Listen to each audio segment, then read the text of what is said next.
नमस्कार, आप देख रहे हैं 4 PM गुजरात और मैं हूं आपके साथ प्रगति ठाकुर। गुजरात में कांग्रेस पार्टी ने 2027 के विधानसभा चुनाव को ध्यान में रखते हुए एक नया और मजबूत एक्शन प्लान तैयार किया। इस प्लान के केंद्र में गुजरात कांग्रेस के नए अध्यक्ष अमित चावड़ा अपनी दूसरी पारी में संगठन को नई ऊर्जा और नई दिशा देने के लिए तैयार है। उनका फोकस है संगठन में युवाओं और नए चेहरों को मौका देना, ताकि पार्टी जमीनी स्तर पर मजबूत हो सके और गुजरात में अपनी खोई हुई जमीन को वापस हासिल भी कर सके। इस रणनीति के तहत कांग्रेस ने अपने संगठन सृजन अभियान के दूसरे चरण की घोषणा की है, जो 2 अगस्त 2025 से 10 अगस्त 2025 तक चलेगा। इस अभियान का मकसद है बूथ स्तर से लेकर प्रदेश स्तर तक पार्टी को मजबूत करना और जनता के बीच अपनी पैठ बढ़ाना।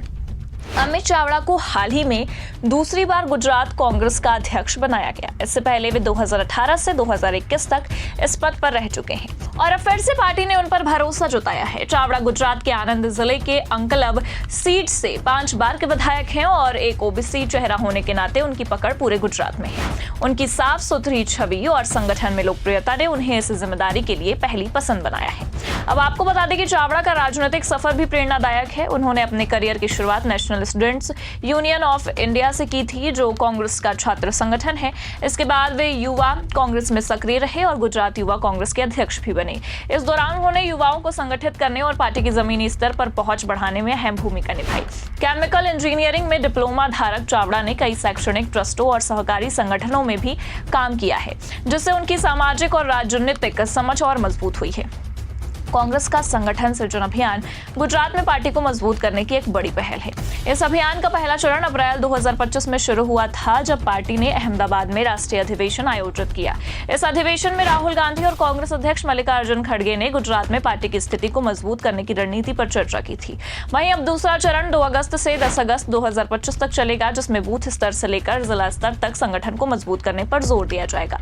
अब आपको बता दें कि कांग्रेस के इस अभियान का उद्देश्य बूथ और ब्लॉक स्तर पर कार्यकर्ताओं को सक्रिय करना और नई भर्तियां करना है। नए और ऊर्जावान युवा नेताओं को संगठन में शामिल करना है, ताकि पार्टी का नया चेहरा भी सामने आए। जनता के मुद्दों को उठाकर उनके बीच पार्टी की मौजूदगी बढ़ाना, सोशल मीडिया के जरिए युवाओं को आम लोगों तक पहुंचाना और पार्टी की नीतियों को प्रचारित करना। गुजरात की जटिल सामाजिक और जातीय संरचना को ध्यान में रखते हुए सभी समुदाय को साथ लाना समेत तमाम मुद्दे शामिल हैं। वहीं चावड़ा ने साफ कर दिया है कि इस अभियान में कार्यकर्ताओं की भागीदारी सबसे अहम होगी। वे चाहते हैं कि हर कार्यकर्ता को अपनी बात रखने का मौका मिले और संगठन में पारदर्शिता भी बनी रहे। गुजरात में बीजेपी का दबदबा पिछले कई दशकों से है। 2022 के विधानसभा चुनाव में बीजेपी ने 156 सीटें जीती, जबकि कांग्रेस केवल 17 ही सीटों पर सिमट गई। इस हार ने कांग्रेस को सबक दिया कि अगर उसे बीजेपी को टक्कर देनी है तो संगठन में नई जान डालेगी। और अमित चावड़ा का यह मानना है कि युवा इस बदलाव की रीढ़ हो सकते हैं, जिसको लेकर चावड़ा ने कहा कि हमारी पार्टी में नए लोगों को मौका मिलेगा, खासकर युवा जो ऊर्जा और नए विचारों से भरे हैं। उन्हें संगठन में आगे लाया जाएगा। उनकी रणनीति है कि युवा कार्यकर्ता न केवल पार्टी के लिए प्रचार करे, बल्कि जनता के बीच जाकर उनके मुद्दे को समझे और समाधान भी निकाले। इसके लिए कांग्रेस ने जिला स्तर पर कार्यकर्ता सम्मेलन आयोजित करने की योजना भी बनाई है, जिनमें युवाओं को प्रशिक्षण दिया जाएगा। गुजरात में कांग्रेस के सामने कई चुनौतियां हैं। सबसे बड़ी चुनौती है बीजेपी की मजबूत संगठनात्मक संरचना और उसकी लोकप्रियता। बीजेपी ने न केवल विधानसभा चुनाव में बल्कि स्थानीय निकाय चुनाव में भी अपनी पकड़ मजबूत की। दूसरी तरफ आम आदमी पार्टी भी गुजरात में एक नई ताकत के रूप में उभरी है, जिसने 2022 के चुनाव में 5 सीटें जीती। इसमें कांग्रेस के लिए खतरे की घंटी बजा दी गई है। कांग्रेस की एक और बड़ी समस्या है कार्यकर्ताओं में उत्साह की कमी। 2022 के चुनाव में पार्टी का प्रदर्शन निराशाजनक था, जिसके बाद कई कार्यकर्ता हताश हुए। इसके अलावा कुछ बड़े नेताओं का पार्टी छोड़कर बीजेपी आप में शामिल होना भी कांग्रेस के लिए झटका रहा। राजकोट के पूर्व विधायक इंद्रनील राजगुरु और वासराम सगथिया जैसे नेता आप में चले गए, जिसको देखते हुए अमित चावड़ा ने इस चुनौतियों से निपटने के लिए एक ठोस रणनीति बनाई है। चावड़ा का मानना है कि अगर बूथ स्तर पर संगठन मजबूत होगा तो पार्टी की नींव मजबूत होगी। इसके लिए उन्होंने 41 राष्ट्रीय पर्यवेक्षकों और 183 प्रदेश पर्यवेक्षकों की नियुक्ति की है, जो जिला कांग्रेस समितियों के अध्यक्ष का चयन करेंगे और संगठन को पुनर्गठित भी करेंगे।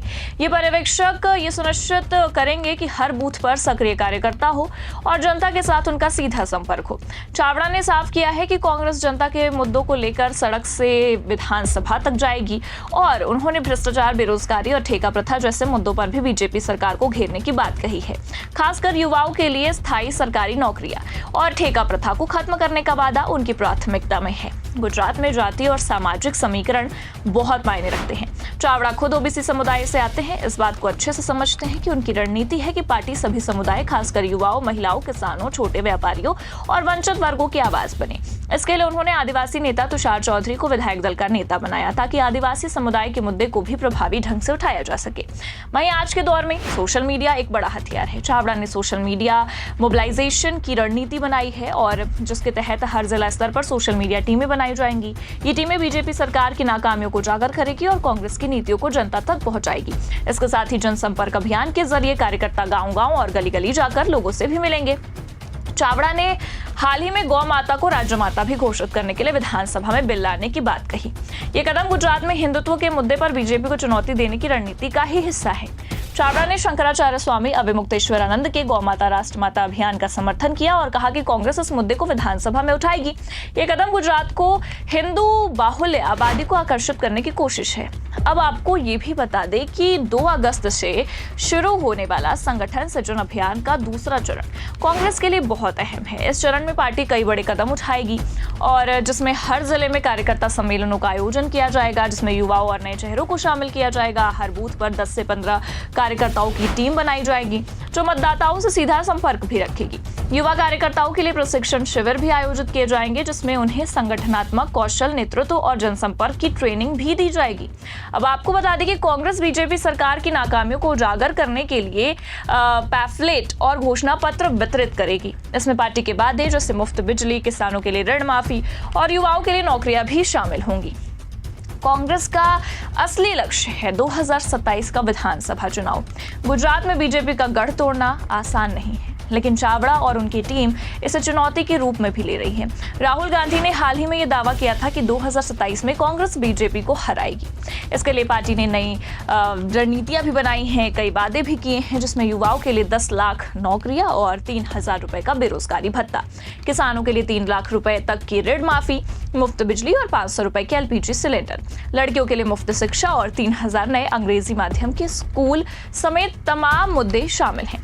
वहीं इन वादों को जनता तक पहुंचाने के लिए चावड़ा ने हर गली, गांव और कस्बे में जाने का प्लान भी तैयार किया।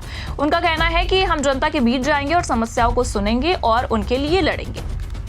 अब गुजरात में कांग्रेस का नया एक्शन प्लान और अमित चावड़ा का नेतृत्व पार्टी के लिए एक नई उम्मीद लेकर तो आया है। संगठन सृजन अभियान के जरिए पार्टी जमीनी स्तर पर मजबूत होने की कोशिश भी कर रही है। युवाओं को मौका देना, जनता के मुद्दे को उठाना, सोशल मीडिया के जरिए प्रचार करना उनकी रणनीति का मुख्य हिस्सा भी है। हालांकि बीजेपी और आप जैसी पार्टियों से कड़ी टक्कर भी है, लेकिन चावड़ा की साफ छवि और अनुभव कांग्रेस को नई दिशा दे सकता है। 2 अगस्त से शुरू होने वाला अभियान का दूसरा चरण इस दिशा में एक बड़ा कदम है।